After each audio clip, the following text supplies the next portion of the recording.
Saviez-vous qu'Ève n'était pas une femme au début? Adam n'était pas un homme. Le serpent n'était sûrement pas ce que vous croyez. Et le fruit défendu n'était pas non plus une pomme. Écoutez des secrets impressionnants de la Kabbale. Des aspects incroyables pour ton succès personnel et spirituel aujourd'hui, pertinents pour ta vie. Écoute ceci, c'est impressionnant, ainsi que d'autres secrets. D'abord, ce que tu sais sûrement, c'est que fondamentalement, Dieu a placé Adam et Ève dans le jardin d'Éden, hommes et femmes, mais Ève a été tirée de la côte. Et toute l'histoire célèbre que beaucoup connaissent, mais je ne veux pas parler de ça. Je veux parler de nouveautés que tu n'as sûrement jamais entendues dans ta vie. Écoute, c'est impressionnant. D'abord, il faut aller à l'origine. L'origine, c'est l'hébreu. Comment, dans quelle langue la Torah est-elle écrite? La Bible juive, évidemment en hébreu, l'hébreu biblique. Donc je vais retourner à l'origine, je vais te raconter en hébreu ce qu'il est écrit, et petit à petit, nous allons commencer à plonger dans les mers de la Torah, et je pense que tu vas être ébloui, étonné, parce que ce sont des secrets incroyables que tu n'as peut-être jamais entendus de ta vie. Et ils sont pour ton succès aujourd'hui, pertinents pour ta journée aujourd'hui. Écoute, c'est impressionnant. Genèse chapitre 1, verset 27. Nous commençons ici doucement. Je le dis en hébreu, puis je traduis. En espagnol lentement, et tu vas être impressionné. Écoute, c'est impressionnant. Zahar unekeva bara otam. Qu'est-ce que cela signifie? Zahar unekeva bara otam. Qu'est-ce que cela signifie? Et Dieu, je le traduis librement, et Dieu créa Adam à son image. Et ensuite je saute. Zahar unekeba signifie masculin et féminin. Il les créa au pluriel. Vous comprenez? Donc il y a ici quelque chose d'impressionnant. Que Dieu a créé Adam. En hébreu, on dit Adam. Mais Adam, ou Adam en espagnol, il faut savoir que Dieu les a créés à la fois masculins et féminins au début. Ce n'était pas un homme, puis ensuite une femme. Ce n'est pas ce qui est dit. Mais au moment de la création d'Adam, quand je dis Adam, je parle bien d'Adam, mais il faut comprendre que c'est en hébreu. Adam, quand Dieu crée Adam, il les crée au pluriel, masculin et féminin. Il est vrai qu'ensuite Ève apparaît plus tard. C'est-à-dire, c'est Adam et Ève plus tard. Mais Adam, quand on dit Adam, c'est masculin et féminin. C'est la première surprise que le verset explique littéralement. Très bien. Un autre verset. Dans la Genèse, on lit aussi ceci. Zahar unekeva, baberam. Vaïbar et shotam. Vaïkra et shema madam. C'est impressionnant aussi. Il est dit ainsi. Il les créa masculin et féminin au pluriel. Masculin, Zahar signifie masculin, Nekeba signifie féminin. Il les créa masculin et féminin. Béram, au pluriel, Béram les créa. Otam, à eux. Va et Jotam, et il les bénit, encore une fois au pluriel. Va ikra et shema madam, c'est-à-dire il les créa hommes et femmes, et il les bénit. Et il les appela Adam. Et le nom fut Adam. Donc ici aussi, nous voyons clairement dans le verset de façon explicite que Dieu a créé Adam mâle et femelle, et il les a bénis, et tout est au pluriel. Il ne dit pas Adam au masculin, ou sans rien dire. Il te le dit clairement. Masculin et féminin. Et nous allons voir plus tard quel rapport cela a avec toi. Parce que tout ce que je t'enseigne, si Dieu le veut, c'est pour ton succès et ta bénédiction. Écoute très attentivement. Très bien. Nous allons d'abord parler de cela en introduction à notre cours. Pourquoi Dieu a-t-il créé Adam et Ève, Adam? Pourquoi les crée-t-il? Et entre parenthèses, je te le dis, pourquoi te crée-t-il, toi? Parce que, comme tu le sais, nous sommes tous issus d'Adam. D'Adam et Hava. En hébreu, on dit Adam. Adam et Hava, c'est Adam et Ève. Nous sommes tous leurs enfants, toute l'humanité. La question est, pourquoi les a-t-il créés? Le monde était parfait. Dieu a créé un monde parfait. En fait, ils étaient dans le jardin d'Éden, Gan Eden. Jardin d'Éden? Tout était parfait pour qu'il les crée. Nous allons découvrir des secrets incroyables. Incroyables. D'abord, il faut savoir, comme tu le sais, qu'Adam et Ève étaient d'abord dans le jardin d'Éden. Comme tu le sais bien, le jardin d'Éden n'est pas notre terre. Ensuite, ils sont descendus sur notre terre, pour le dire de façon métaphorique et imagée. C'est-à-dire, Dieu les crée et les met pour garder le jardin d'Éden. Par conséquent, ici, comme tout le monde le comprend aujourd'hui, quand on parle du jardin d'Éden, on ne parle pas d'une terre matérielle.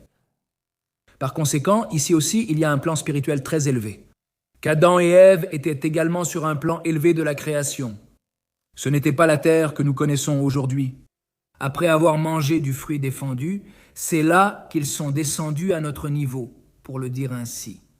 Ce sont donc des choses très, très, très profondes et aussi cachées. Mais dans ce que je dis, une grande partie vient de la manière dont je l'ai étudié et je l'explique aussi de façon compréhensible. Ce sont des choses très, très profondes et cachées. C'est-à-dire, d'abord Dieu place Adam et Ève pour garder le jardin d'Éden.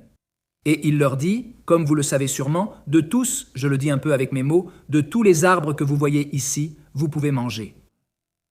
Et il ne dit pas mais de celui-ci. Il dit, et du fruit et de l'arbre de la connaissance du bien et du mal, n'en mangez pas. Car le jour où vous en mangerez, vous mourrez. Et tout ce qui suit dans le verset, je le dis avec mes propres mots, je ne le cite pas littéralement, mais j'imagine que vous connaissez l'histoire. Voici quelque chose de très intéressant. Voici quelque chose de très intéressant en lien avec le serpent. Maintenant, je veux revenir un peu en arrière.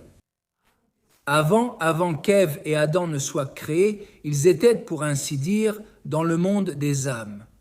Dans le monde des âmes. C'est-à-dire, il faut imaginer que si Adam et Ève sont dans le jardin d'Éden, qui était comme un monde très spirituel, avant d'être créés, avant que Dieu ne les crée, ils étaient sur un plan encore plus élevé.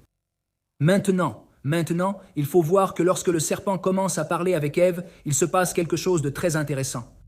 Et c'est de ce plan encore plus élevé dont je veux parler. Écoute, comme tu le sais sûrement, le serpent arrive, je le dis avec mes mots, il vient et essaie de convaincre Ève de manger le fruit, il essaie de la tromper, de la séduire, maintenant. Tu t'imagines sûrement un serpent, comme un serpent ordinaire. Maintenant, as-tu déjà vu un serpent qui marche et qui parle ? Une telle chose existe-t-elle dans ce monde ? Il faut savoir que le serpent de la Genèse marche et parle. Et il a le libre arbitre d'une certaine manière. Il décide de faire quelque chose de négatif. Même si Ève l'a mené vers un bon endroit, tu peux te demander, comment ça, un bon endroit ? Elle a mangé le fruit défendu car le serpent l'a trompée ? D'un certain point de vue, ce que tu penses est vrai et tu penses ainsi, au niveau le plus littéral. À un niveau plus profond, je veux te révéler des aspects incroyables de ce qui s'est vraiment passé là-bas. Et tu vas emporter aujourd'hui des trésors pour ta vie. Des bénédictions spirituelles et matérielles pour ta vie aujourd'hui, si Dieu le veut. Écoute, c'est impressionnant. Le serpent lui dit, en gros, je le dis avec mes mots, « J'ai compris, j'ai entendu que Dieu vous a interdit cela. » Il leur permet de manger de tous les fruits, ceci et cela. Il commence à essayer de la séduire. Et Ève lui dit, « Non, de ce fruit, de cet arbre, nous ne pouvons pas manger. Nous ne pouvons même pas le toucher. » Elle a ajouté, « Nous ne pouvons pas toucher. » Intéressant.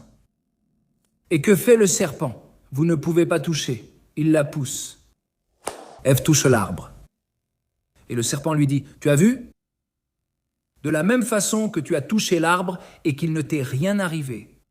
Qu'a dit Dieu ? Que vous mourrez si vous en mangez ? Tu as dit, en manger ou le toucher. Tu l'as touché, tu n'es pas morte et il ne t'est rien arrivé. Donc, tu peux en manger. Ce que Dieu t'a dit n'est sûrement pas vrai. Que Dieu nous le permette. » Mais il a essayé de la duper, de mentir, de tromper. Ceci est sur le plan un peu plus littéral de l'histoire.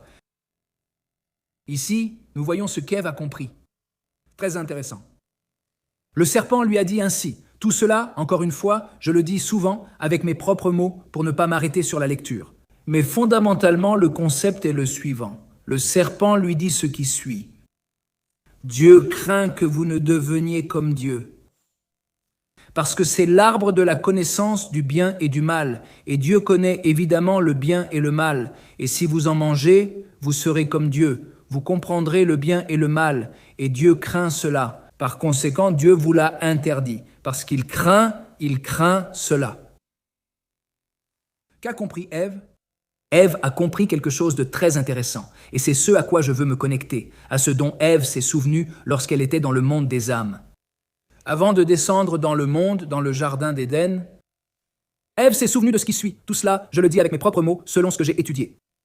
Dieu a dit ceci à Adam et Ève. Regardez, je vais vous faire descendre sur un plan, dans un monde matériel imparfait, que je l'ai créé imparfait a priori, dès le début imparfait. Parce que mon objectif est que vous descendiez dans ce monde, et que vous le corrigiez, ce qu'on appelle en hébreu tikkun olam. Je veux que vous fassiez le tikkun olam, le corrigiez, et en fassiez un foyer pour que je vive dans ces mondes inférieurs, dans le monde le plus bas. C'est le monde dans lequel je vais vous emmener. Et que vous le corrigiez et me fassiez un foyer, et que nous puissions vivre en harmonie, que j'ai une place dans le monde inférieur avec vous. C'est mon but ultime, ce que Dieu veut par-dessus tout. Entre parenthèses, je vous précise, évidemment, Dieu a une infinité de mondes, d'anges, des mondes parfaits, tout est parfait. Mais Dieu, qui est le secret de la création, Dieu a créé cette création, notre monde, le monde le plus inférieur, le plus imparfait qui existe. Il nous a offert le cadeau le plus incroyable, le libre arbitre. Comme il est dit dans la Torah, tu choisiras la vie, le bien et le libre arbitre. Tu peux choisir entre bien et mal. Cela concerne Adam et Ève, sur qui nous reviendrons, si Dieu le veut.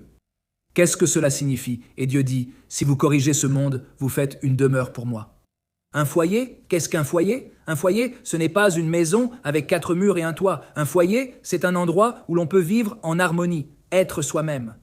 Avoir un lien personnel d'amour. Et c'est ce que Dieu demande. Le Créateur, le Tout-Puissant, demande à Adam et Ève, que veut-il? Un foyer pour vivre avec nous, avec les êtres humains, comme il est écrit dans la Parashat Teruma. La portion hebdomadaire Teruma. Et qu'il me fasse un sanctuaire et je résiderai parmi eux. Il n'est pas écrit en lui, mais en eux. Par conséquent, nos sages expliquent qu'il est évident que Dieu, le Créateur, réside dans le sanctuaire. Mais il est écrit en eux, ce qui signifie en chacun de nous, si chacun de nous vit. Nous vivons une vie de sainteté. Quelle sainteté? Vouloir le bien, faire le bien, prier Dieu, être éthique envers notre prochain. Vivre une vie purement éthique dans ce monde, faire le bien selon la Torah. Évidemment, cela permet à chacun de faire une demeure pour Dieu, un foyer dans lequel Dieu peut résider, vivre avec nous. Je le dis très brièvement. Si vous voulez plus d'informations, nous avons des vidéos sur ma chaîne, sur Mentores Espiritual TV à propos de ce sujet, entre parenthèses, avec plus de détails. Mais je veux revenir à ce dont nous parlions. Donc, Ève se souvient lorsqu'elle écoute le serpent. Elle dit « Dieu craint que vous ne compreniez la différence entre le bien et le mal. » Elle dit « Waouh, cela me rappelle quelque chose. » Cela me rappelle quelque chose. Que rappelait-elle? Quand elle est dans le monde des âmes et que Dieu dit « Je vais vous faire descendre dans un monde imparfait. » Et elle a dit « Maintenant, je suis dans un monde parfait. » Le jardin d'Éden, tout est parfait. Les arbres, tout est parfait. Nous sommes auprès d'Adam, tout est parfait. Tout, mouchlam, tout est parfait. Il n'y a qu'un seul arbre qui permet de discerner le bien du mal. Cela me semble être ce que Dieu veut vraiment de nous. Mais peut-être que Dieu a dit non. Leur demander cela explicitement est un objectif très difficile à demander. Alors imagine, comme un père qui est général d'une armée et son fils est un soldat excellent. Il y a une mission très importante. Le père, d'un côté, voit son fils. D'un autre, il pense que son fils peut accomplir cette mission. Mais c'est difficile pour lui, il hésite à lui demander. Et le fils, avec quelques mots de son père, lui dit « Papa, tu veux que j'aille à cette mission? Je sais que tu ne demandes pas parce que c'est difficile, mais tu le veux. » Le père espère que son fils se portera volontaire pour la mission, mais il lui est difficile de lui demander une chose aussi exigeante. Il cherche à ce qu'il se porte volontaire. Par conséquent, Adam et Ève se sont portés volontaires pour manger du fruit. Il faut savoir que selon les sources juives, de nombreuses sources juives, ce n'est pas ce que l'on croit, à savoir qu'un fruit a tenté Ève et que c'est un péché. Il faut comprendre qu'avant de manger du fruit de l'arbre interdit, Ève et Adam n'avaient pas de mauvaise inclination, ce que l'on appelle en hébreu Yetzar Hara. Ils n'avaient pas de mauvaise inclination. Tu penses que dans ce monde-là, dans le jardin d'Éden, qui était un monde bien supérieur au nôtre, bien plus spirituel, un simple fruit pouvait les tenter, les pousser à aller contre la volonté de Dieu? Ça n'a pas beaucoup de sens. Ça n'a pas de sens. Il faut comprendre que la prophétie qu'Adam et Ève avaient, une prophétie pure, cristalline, impressionnante, une connexion avec Dieu, le Créateur Tout-Puissant, incroyable, impressionnante. Donc, pensez-vous vraiment qu'un fruit allait les tenter ? Selon nos sages, cela pouvait être une figue ou un figuier, un arbre à figues, une figue, ou bien c'était du blé. Avant aussi, auparavant, le blé poussait sur un arbre, avant notre monde matériel d'aujourd'hui. C'est-à-dire que cela pouvait être du blé, une figue, du raisin ou un étrog qui est une sorte de citron, cela ressemblait à un citron. C'est-à-dire différents fruits, comme l'expliquent nos sages. Pensez-vous vraiment qu'un fruit pouvait tenter Adam ou Ève ? Ça ne me convainc pas, ce n'est pas logique. Prophète, une prophétie incroyable, impossible à comprendre que ce soit ainsi. Et surtout, il n'avait pas de mauvais penchant, il n'y avait pas de tentation avant de manger du fruit. Quand ils ont mangé du fruit, et comme nous l'avons dit, ils se sont portés volontaires pour descendre d'un plan, de ce plan spirituel, à un plan matériel. Leur niveau de conscience a baissé. Fondamentalement, la conscience est devenue une conscience bien plus inférieure. Ils sont descendus dans le monde que nous connaissons, d'une certaine manière. Là, quand ils ont mangé du fruit, c'est là qu'est entrée la mauvaise inclination ou le Yetzer Yetzadara. C'est-à-dire que là, oui, le bien et le mal sont réellement entrés dans leur tête, leur cœur, leurs pensées. C'est-à-dire, oui, bien sûr, c'est ce qu'est le serpent. Que symbolise le serpent ? Comme nous l'avons dit, le serpent, d'un côté, marche et parle. Et évidemment, c'est un être spirituel, évidemment, c'est un ange que Dieu a envoyé pour le bien d'Adam et Ève, bien sûr. Comme tout ange que Dieu crée, c'est pour notre bien. Il faut savoir que chaque créature, qu'il s'agisse d'une créature dans notre monde ou d'une créature angélique, ce sont des anges, ce sont des forces spirituelles. Nous avons aussi notre chaîne de mentors spirituels, Mentors et Spiritual TV, où nous proposons des cours sur les anges. Mais fondamentalement, pour résumer très simplement, qu'est-ce qu'un ange ? C'est une force spirituelle que Dieu crée pour amener son monde d'un endroit à un endroit meilleur. Très souvent, l'ange présente un obstacle. Par exemple, le serpent ou le Yetzer Yetzadara, qui signifie l'inclination vers le mal, la confusion, la dichotomie, évidemment. Mais quel est l'objectif de Dieu ? Nous amener à un meilleur endroit. Par conséquent, Ève a compris des paroles du serpent qu'il y avait là quelque chose qui lui semblait familier. Bien et mal, bien et mal. Maintenant, tout est parfait. Mais si nous mangeons et comprenons qu'il existe le bien et le mal, nous pouvons corriger le monde que Dieu a créé imparfait et faire une place pour Dieu. Quelque chose de très important, et je souligne, il faut savoir que ce qu'Ève a décidé à ce moment-là, sans inclination pour le mal et de son plein gré, c'est quelque chose que nous ne pouvons pas faire aujourd'hui. Ce que Dieu dit dans la Torah qui est interdit, c'est interdit. On peut dire, bon, je me porte volontaire que Dieu ne le permette pas. Non, ce qui est interdit est interdit. Ce qui est permis est permis. Aujourd'hui, nous avons effectivement, après qu'Ève ait mangé du fruit, en nous le bien et le mal, des confusions, des dichotomies. Par conséquent, aujourd'hui, on se réfère à la Torah pour savoir ce qui est permis, ce qui est interdit, ce que les sages juifs orthodoxes expliquent qu'il faut faire de telle ou telle manière. C'est-à-dire, cela est très important et je le souligne. Ce qu'Ève a décidé à ce moment-là, et a fait de son plein gré, il faut se rappeler, comme nous l'avons dit, qu'elle avait une prophétie pure et limpide, elle parlait et était connectée à Dieu d'une manière incroyable, tout comme Adam, c'est impressionnant bien sûr, et elle a décidé cela, elle a pris cette décision parce qu'elle a compris que c'était vraiment ce que Dieu voulait, à ce moment-là, à ce moment de l'histoire, pour le dire ainsi.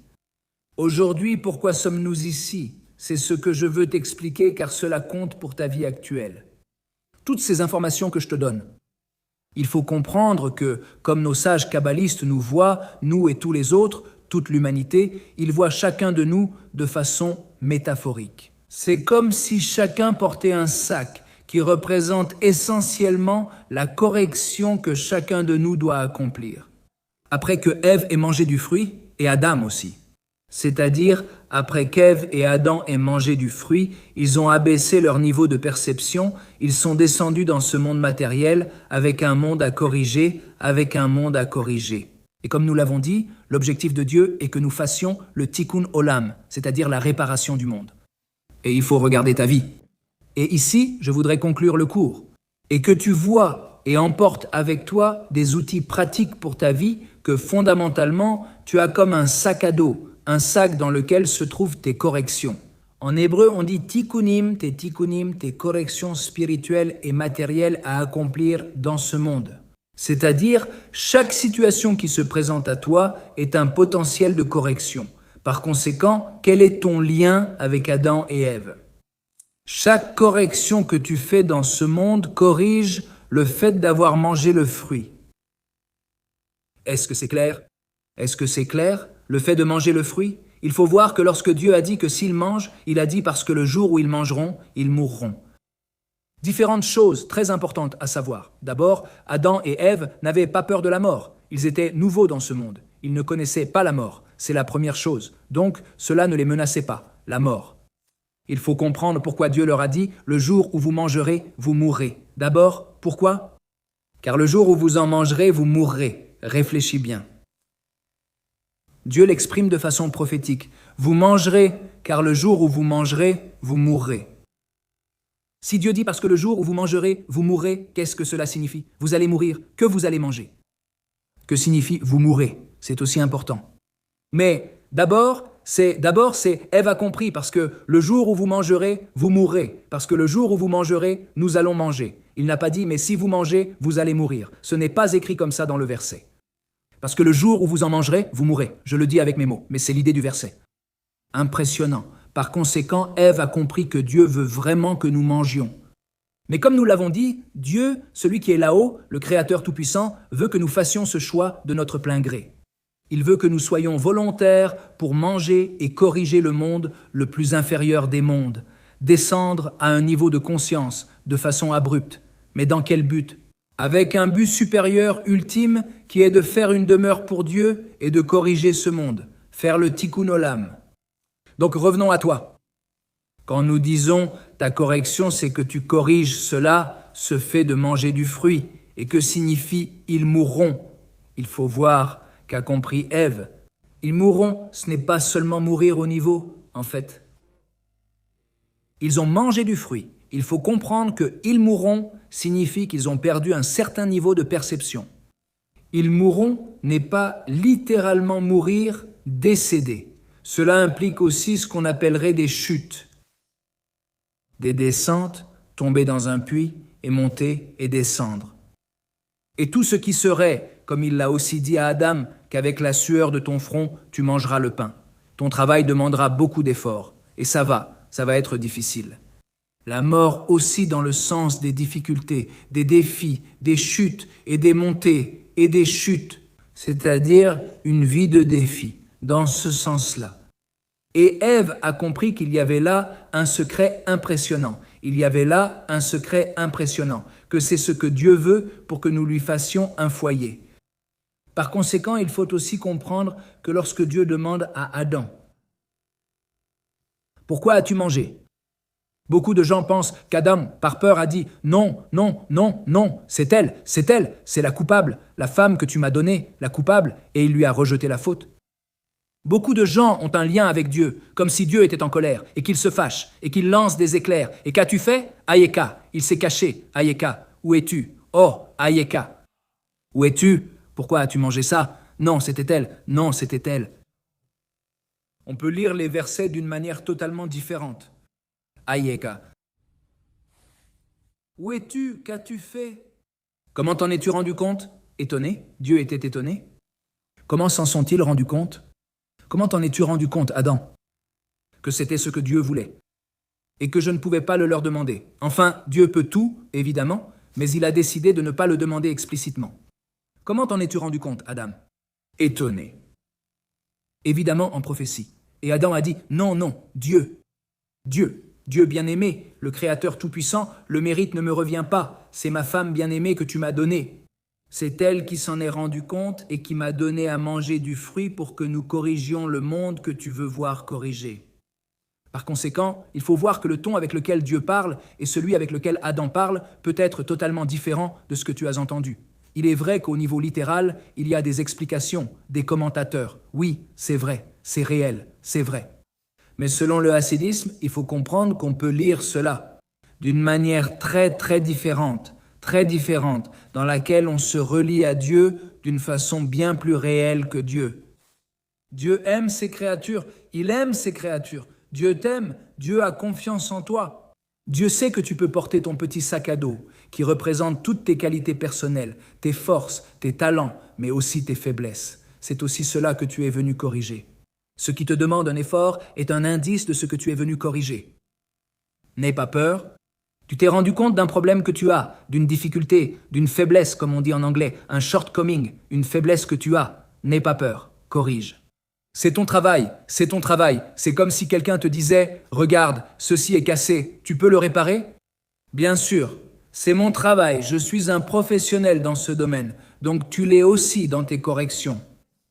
Personne d'autre que toi et Dieu ne sait ce que tu dois réparer, autant tes faiblesses que tes forces. Cela renforce tes points forts, tes talents, aide les autres, fais le bien, bien sûr. Donc, Dieu, pour résumer un peu, Dieu qui aime celui qui aime les autres, parce qu'il aime ses créatures, il aime sa création et il a confiance en toi que tu peux corriger, il t'a offert quelque chose d'incroyable. Il faut savoir que Dieu, d'un côté, nous aime d'un amour infini et de l'autre côté, il attend de nous avec une espérance infinie que nous fassions notre correction, que nous lui fassions une demeure. Un foyer pour Dieu, nous lui donnons un space en anglais, un makom en hébreu, un lieu à Dieu pour résider parmi nous, que nous soyons humbles, que nous fassions le bien. Le bien pour les autres, le bien en général. Comme l'a dit un grand sage, il a dit ceci.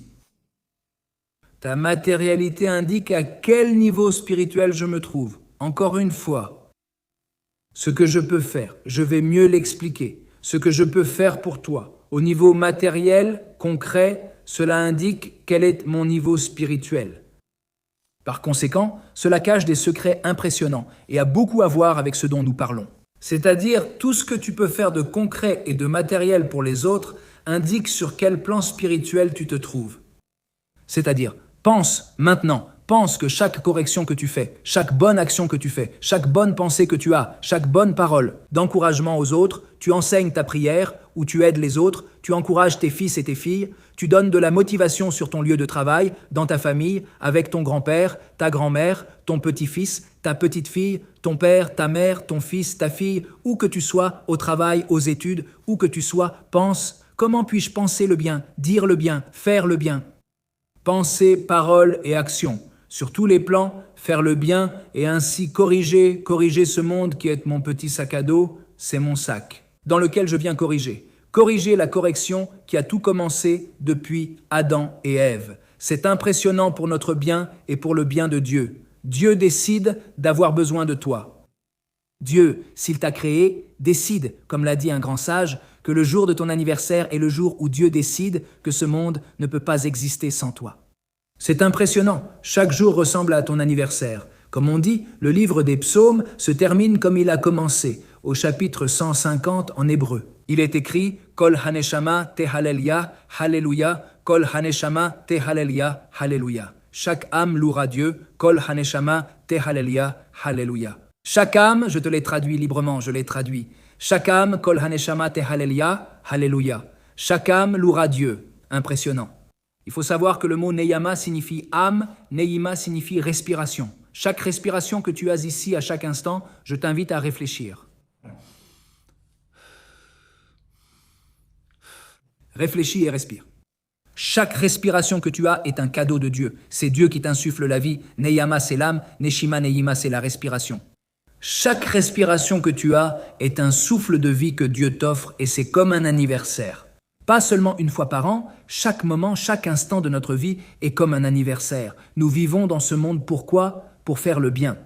Et Dieu, s'il te crée, tu as un but. Lequel ? Malheureusement, beaucoup ignorent leur but dans la vie, c'est le grand problème du monde. Baruch Hashem, grâce à Dieu, beaucoup connaissent leur but, mais beaucoup ne vivent pas vraiment, ignorant que travailler, gagner de l'argent ou réussir ici et là n'est pas tout. Pourquoi ? Parce qu'il faut accumuler des biens, il faut accumuler des richesses, il faut faire ceci, il faut avoir des tas de choses, il faut avoir ceci, Mais quoi ? Pourquoi faire ? Je ne sais pas. Mais c'est ce qu'on m'a raconté, c'est ce que les gens, mes voisins font. Non, attends un peu. Pourquoi faire ? Quel est ton but ? Quelle est ta mission dans la vie ? Quoi ? Pourquoi as-tu été créé ? Il faut savoir que Dieu ne crée pas deux choses identiques.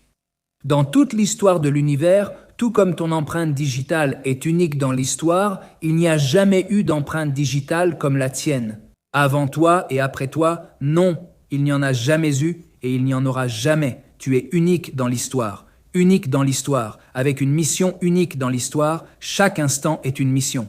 Il y a de grandes missions, mais il y a aussi des missions lourdes, petites. À chaque instant, une correction ici, un bon mot ici, une bonne action ici, une bonne pensée ici, dans chaque aspect de ta vie, chaque instant, chaque instant, chaque instant. Cela, si Dieu le veut, va t'aider à te corriger et à te connecter. Ce qui s'est passé avec l'histoire d'Adam et Ève lors de la création du monde, c'est impressionnant.